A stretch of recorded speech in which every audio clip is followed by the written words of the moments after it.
মুরগির কলিজা আবার কেউ খেতে চায় না। আসলে আমার বাচ্চারা কিন্তু মুরগির কলিজাটা খেতে চায় না, কিন্তু আমি এভাবে কিন্তু রান্না করে তাদের খাইয়ে দিই। আসলে প্রথমে আমি ঢ্যাঁড়সটা ভালো করে ধুয়ে পরিষ্কার করে কুচি কুচি করে কেটে নিয়েছি।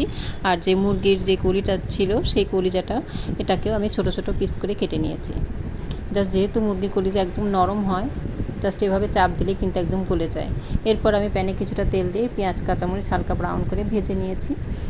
এরপরে আমি দিলাম আদা বাটা এবং জিরা বাটা। এরপরে দিয়ে দেবো সামান্য একটু হলুদের গুঁড়া। মরিচের গুঁড়াটা দেবো না, মরিচের গুঁড়াটা দিলে এটা কিন্তু তরকারি হয়ে যাবে, এজন্য আমি যেহেতু ভাজি করব।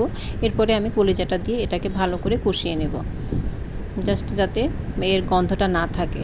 আপনি এভাবে ঢাকা দিয়ে দিয়ে এটাকে কষিয়ে নিতে পারেন। এরপরে দিয়ে দেবো সামান্য একটু লবণ দিয়ে এটাকে আবার একটু সামান্য পানি দিয়ে আমি আবার একটু কষিয়ে নিয়েছি যাতে গন্ধটা না থাকে।